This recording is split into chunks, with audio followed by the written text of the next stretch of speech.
أعوذ بالله من الشيطان الرجيم بسم الله الرحمن الرحيم ألف لام ميم ذلك الكتاب لا ريب فيه هدى للمتقين الذين يؤمنون بالغيب ويقيمون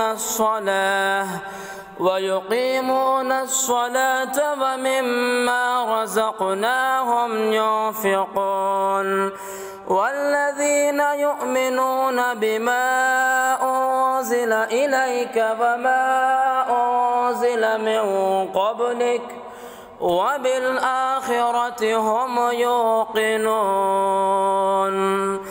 أولئك على هدى من ربهم وأولئك هم المفلحون صدق اللہ العظیم۔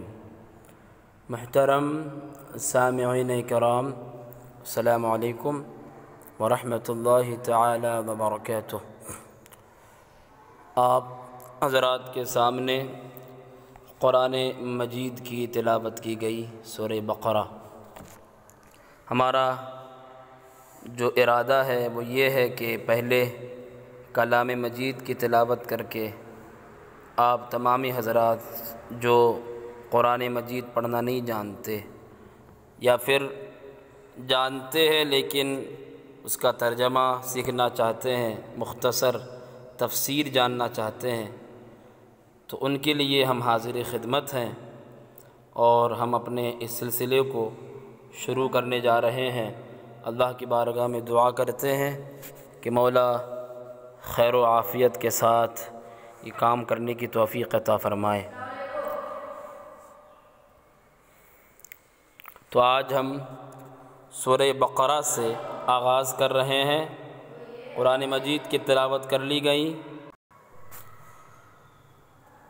اب ہم جو ہیں اس کا ترجمہ کریں گے اور ساتھ ہی ساتھ جو بھی مختصر سی تفسیر ہے وہ ہم آپ کے سامنے بیان کریں گے۔ چند باتیں پہلے تفسیر کو اور ترجمے کو شروع کرنے سے پہلے چند باتیں سماعت کریں۔ سورہ بقرہ ایک ایسی سورت ہے جو قرآن مجید کی سب سے بڑی سورت ہے، قرآن مجید کی سب سے لمبی بڑی سورت ہے۔ قرآن مجید میں اگر آپ سے کوئی پوچھے کہ بتائیں بھائی قرآن کی سب سے بڑی سورت کون سی ہے، تو جواب دیا جاتا ہے کہ قرآن کی سب سے بڑی سورت سورہ بقرہ ہے، اور قرآن کی سب سے چھوٹی سورت مفسرین نے لکھا ہے کہ قرآن کی سب سے چھوٹی سورت جو ہے وہ سورہ کوثر ہے، سورہ کوثر۔ اسی طرح سورہ بقرہ اس کی فضیلتیں بھی بہت ساری ہیں، اور سورہ بقرہ ایک ایسی سورت ہے کہ اسی سورت کے اندر قرآن کی سب سے بڑی آیت بھی ہے۔ یہ قرآن کی سب سے بڑی سورت بھی ہے اور قرآن کی سب سے بڑی آیت بھی اسی سورت میں ہے۔ اللہ تعالیٰ ارشاد فرماتا ہے یا ایھا الذین آمنوا اذا تداینتم بدین الی اجل مسمى فاکتبوہ۔ یہ والی آیت بالکل نیچے تک چلی گئی ہے، آیت مداینہ۔ تو یہ والی جو آیت ہے یہ قرآن مجید کی سب سے بڑی آیت ہے، اور قرآن مجید کی سب سے آخری آیت بھی اسی پارے میں ہے، سورہ بقرہ میں ہے۔ قرآن مجید میں اللہ ارشاد فرماتا ہے واتقوا یوما ترجعون فیہ الی اللہ ثم توفی کل نفس ما کسبت وہم لا یظلمون۔ یہ قرآن کی سب سے آخری آیت ہے، اور یہ جو آیت ہے وہ سورہ بقرہ میں ہے۔ تو قرآن کی سب سے بڑی آیت بھی سورہ بقرہ میں، قرآن کی سب سے آخری آیت بھی سورہ بقرہ میں، اور یہ سورہ بقرہ خود قرآن کی سب سے بڑی سورت ہے۔ اور ایک بات یاد رکھیں، یہ جو سورت ہے مدنی ہے، صرف ایک آیت کو چھوڑ کر واتقوا یوما ترجعون فیہ الی اللہ کہ یہ آیت مبارکہ جو ہے مکے میں نازل ہوئی، باقی پوری صورت یہ مدنی ہے، اس لیے اس صورت کو لکھا ہوا ہے سورۃ البقرہ مدنیہ، سورہ بقرہ مدنی ہے۔ اس میں کل جو ہے آیات اس صورت میں کل 287 آیات ہیں، 287 آیات ہے، 6080 کلمات ہے اور 25500 حروف ہے۔ میرے آقا علیہ الصلاۃ والسلام نے اس سورت کی فضیلت کے بارے میں ارشاد فرمایا کہ سورہ بقرہ جس گھر میں پڑھی جائے، جس گھر میں اس کی تلاوت کی جائے، شیطان اس گھر سے بھاگ جاتا ہے، شیطان اس گھر میں نہیں رہتا، وہ بھاگ جاتا ہے جس گھر میں اس سورت کی تلاوت کی جائے۔ اور اللہ کے رسول صلی اللہ تعالیٰ علیہ وآلہ وسلم نے یہ بھی ارشاد فرمایا، آپ نے اپنے صحابہ سے پوچھا کہ او میرے صحابہ، ای القرآن افضل، قرآن میں کیا افضل ہے؟ فقالوا اللہ ورسولہ اعلم، صحابہ نے کہا اللہ اور اس کے رسول ہی بہتر جانتے ہیں۔ میرے آقا نے پھر ارشاد فرمایا کہ سورۃ البقرہ یہ قرآن میں سب سے افضل ہے، اور پھر فرمایا ثم قال ایھا افضل، پھر میرے آقا نے فرمایا کہ اس میں کیا افضل ہے؟ تو پھر جو ہے صحابہ نے کہا اللہ اور اس کے رسول ہی جانے۔ تو پھر میرے آقا نے ارشاد فرمایا، قال، آپ نے ارشاد فرمایا آیت الکرسی، فرمایا سورہ بقرہ میں جو افضل ہے وہ آیت الکرسی ہے۔ تو اس صورت کی فضیلت کے بارے میں یہ حدیث پاک میں نے آپ کے سامنے بیان کی، اور 2 احادیث کا میں نے آپ کے سامنے بیان کیا، اور بھی دیگر احادیث کا ذکر ملتا ہے۔ میرے پیارے آقا صلی اللہ تعالی علیہ وآلہ وسلم نے یہ بھی ارشاد فرمایا کہ جب کسی کو تم قبرستان میں دفن کر کے آ جاؤ تو پہلے آنے سے پہلے اس کے قبر کے سرہانے سورہ بقرہ کی اول کی آیتیں پڑھا کرو، اور اس کے پائنتی سورہ بقرہ کی آخر کی آیتیں پڑھا کرو۔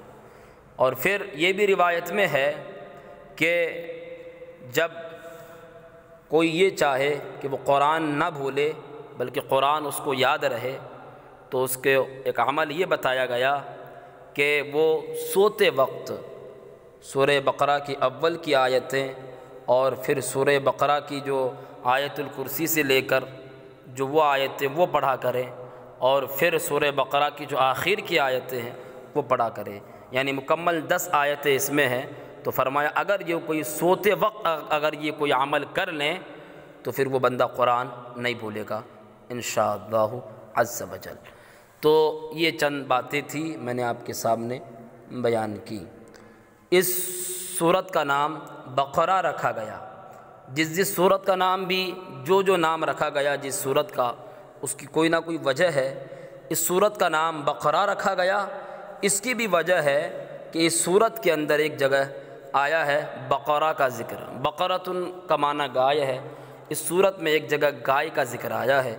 وہ اللہ تعالیٰ فرماتا ہے وَإِذْ قَالَ مُوسَىٰ لِقَوْمِهِ إِنَّ اللَّهَ يَأْمُرُكُمْ أَن تَذْبَحُوا بَقَرَةً، تو بقرہ کا لفظ چونکہ اس سورت میں آیا ہے، اسی مناسبت سے اس سورت کا نام بقرہ رکھا گیا۔ اب چلتے ہیں اس کے مختصر تفسیر اور ترجمے کی طرف۔ اللہ تعالیٰ جل مجدہ ارشاد فرماتا ہے الف لام میم، بسم اللہ الرحمن الرحیم کا ترجمہ ہے اللہ کے نام سے شروع جو نہایت مہربان رحمت والا۔ الف لام میم، الف لام میم، ہا میم، اسی طرح عین سین قاف، کاف ہا یا عین صاد، اس طرح کی جتنی بھی حروف قرآن مجید میں سورتوں کے شروع میں ہے ان کو حروف مقطعات کا نام دیا جاتا ہے، اور یہ حروف ٹکڑے ٹکڑے کر کے پڑھے جاتے ہیں، الف لام میم اس طرح کر کے، ہا میم عین سین قاف، یعنی بالکل الگ الگ یہ حروف پڑھے جاتے ہیں۔ ان کو حروف مقطعات کا نام دیا جاتا ہے۔ ان تمام کے بارے میں جو بھی قرآن میں ہے، الف لام میم ہا میم عین سین قاف، جو بھی قرآن میں ہے ان کے بارے میں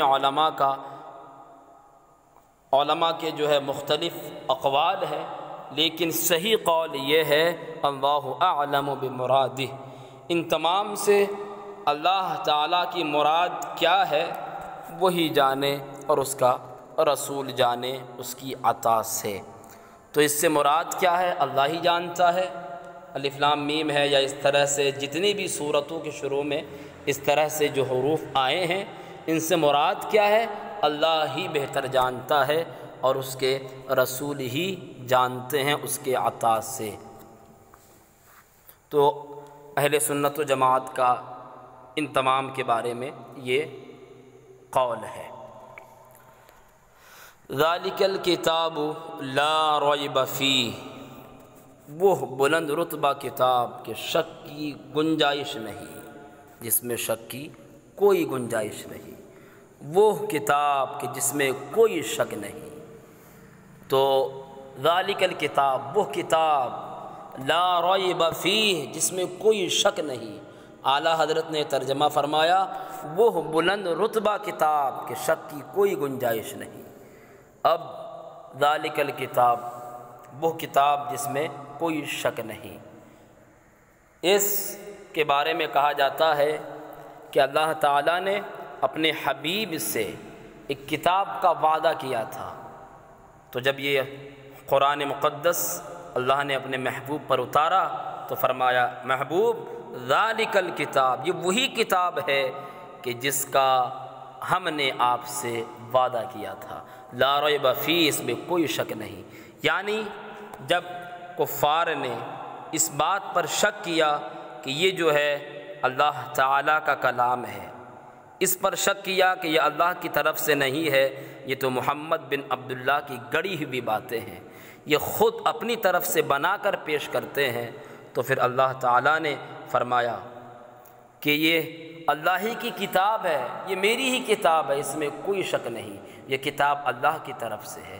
پھر اللہ نے تمام کو چیلنج دیا وَإِن كُنتُمْ فِي رَيْبٍ مِّمَّا نَزَّلْنَا عَلَىٰ عَبْدِنَا فَأْتُوا بِسُورَةٍ مِّن مِّثْلِهِ، اور اگر تم شک میں ہو مِّمَّا نَزَّلْنَا عَلَىٰ عَبْدِنَا، اس بات پر، اس سے کہ جو ہم نے اپنے بندے خاص پر اتارا ہے، عَلَىٰ عَبْدِنَا فَأْتُوا بِسُورَةٍ مِّن مِّثْلِهِ، تو لاؤ اس کی طرح کوئی صورت۔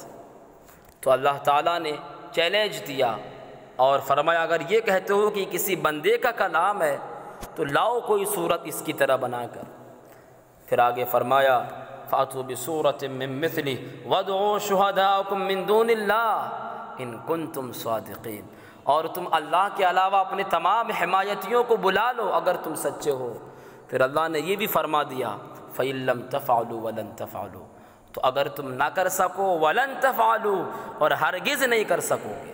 تو اللہ تعالیٰ نے جب کفار نے شک کیا، کافروں نے شک کیا اس پر کہ یہ اللہ تعالیٰ کا کلام ہے، اس پر شک کیا، تو پھر اللہ تعالیٰ نے فرمایا اس میں کوئی شک نہیں ہے کہ یہ اللہ ہی کی طرف سے یہ کتاب کلام مجید ہے۔ پھر اللہ نے تمام کو چیلنج دیا، آج بھی وہ چیلنج قرآن مجید میں موجود ہیں، لیکن کسی کا کیا مجال کہ قرآن کی طرح کوئی صورت تو کیا کوئی ایک آیت بھی لا سکے۔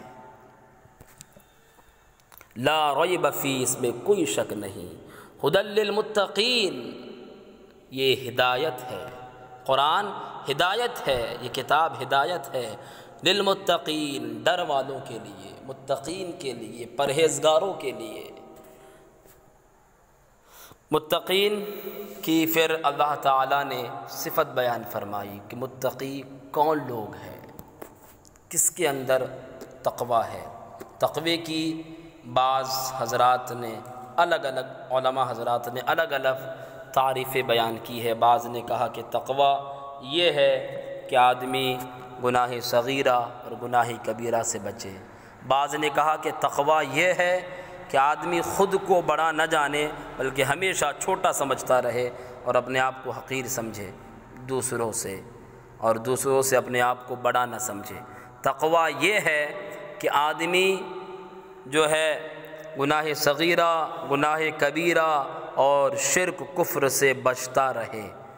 اور پھر فرمایا بعض علماء نے کہ تقویٰ حضور اکرم صلی اللہ علیہ وسلم اور صحابہ کی پیروی کا نام یہ تقویٰ ہے۔ تو بہرحال تقویٰ جو ہے آپ کسی بھی تعریف کو لے لیں، سب اپنی اپنی جگہ ٹھیک ہے۔ علماء نے جو بھی بیان فرمائے، تقویٰ گناہ صغیرہ اور گناہ کبیرہ اور تمام جو بھی فواحش ہے ان تمام چیزوں سے بچنے کا نام ہے۔ اللہ تعالیٰ کی بارگاہ میں صحیح طور پر جھکنے کا نام ہے۔ نماز ادا کرنا، گناہوں سے بچنا، ان تمام چیزوں سے بچنے کا نام تقویٰ ہے۔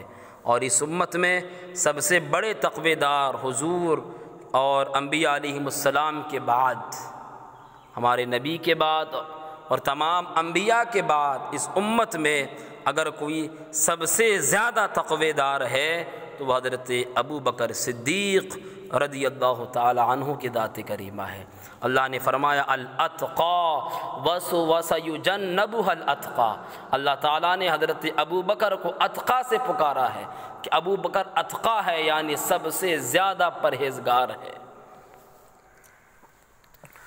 خیر، تو یہ قرآن ڈر والوں کے لیے ہدایت ہے۔ اب پھر یہاں پر ایک سوال ہوتا ہے کہ قرآن تو ہدایت سب کے لیے ہے، تمام لوگوں کے لیے ہے، جیسا کہ دوسری جگہ قرآن میں ہے ھدی للناس، یہ کتاب لوگوں کے لیے ہدایت ہے۔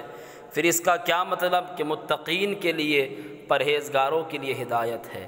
تو مطلب ہے کہ ہدایت سے جو سب سے زیادہ فائدہ حاصل کرتے ہیں وہ متقین، پرہیزگار اور ڈر والوں کی جماعت ہے، کہ جو ہدایت سے سب سے زیادہ فائدہ حاصل کرتی ہے۔ اس وجہ سے کہا ھدی للمتقین، یہ قرآن ڈر والوں کے لیے ہدایت ہے۔ الذین یؤمنون بالغیب، اللہ تعالیٰ نے متقین کی صفت بیان فرمائی کہ وہ لوگ جو بے دیکھے ایمان لائے۔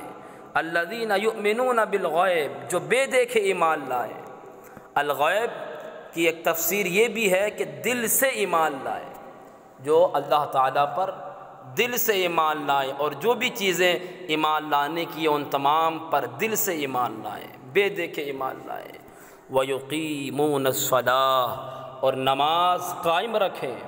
نماز قائم رکھنے کا مطلب مفسرین نے فرمایا کہ نماز قائم رکھنے کا مطلب ہے کہ نماز پر مداومت بخشے، اور نماز ترک نہ کریں کہ ایک وقت پڑھی اور ایک وقت چھوڑ دی، نماز قضا نہ کریں، نماز پر ہمیشہ جو ہے مداومت کریں، ہمیشگی بخشیں، اور با جماعت نماز ادا کریں، سنن و نوافل کی بھی پابندی کریں، تو یہ نماز قائم کرنا ہے۔ وَمِمَّا رَزَقْنَاهُمْ يُنْفِقُونَ، اور اس میں سے جو ہم نے ان کو دیا، ينفقون، ہماری بارگاہ میں خرچ بھی کریں، ہماری بارگاہ میں خرچ بھی کریں۔ تو یہاں پر جو اللہ تعالیٰ نے یہ فرمایا کہ جو بھی ہم نے ان کو دیا وہ خرچ بھی کریں۔ خرچ یعنی انفاق، خرچ سے مراد کیا ہے؟ تو مفسرین نے فرمایا ہے کہ ایک تو خرچ سے مراد یا تو یہاں پر پھر زکوٰۃ مراد ہے، زکوٰۃ، اور پھر بعض حضرات نے یہ بھی کہا یا تو زکوٰۃ مراد ہے یا پھر مطلق خرچ مراد ہے۔ آپ کوئی بھی چیز اللہ تعالیٰ کی بارگاہ میں خرچ کریں، چاہے وہ زکوٰۃ ہو یا صدقات ہو، صدقات واجبہ ہو یا صدقات نافلہ ہو، یوں بھی یا جو ہے نظر و نیاز، جو بھی چیز اللہ کی بارگاہ میں آپ خرچ کریں، اس آیت کے اندر وہ شامل ہو جائے گی۔ یعنی مطلق انفاق جو ہے چاہیے، مطلق انفاق بنتا ہے، مطلق انفاق کا حکم دیا گیا کہ اللہ کی بارگاہ میں خرچ کرو، چاہے نفلی طور پر یا پھر واجبی طور پر، یا پھر وہ ادا کرو جو تم پر واجب ہے، یا پھر ویسے ہی اللہ تعالیٰ کی بارگاہ میں خرچ کرو۔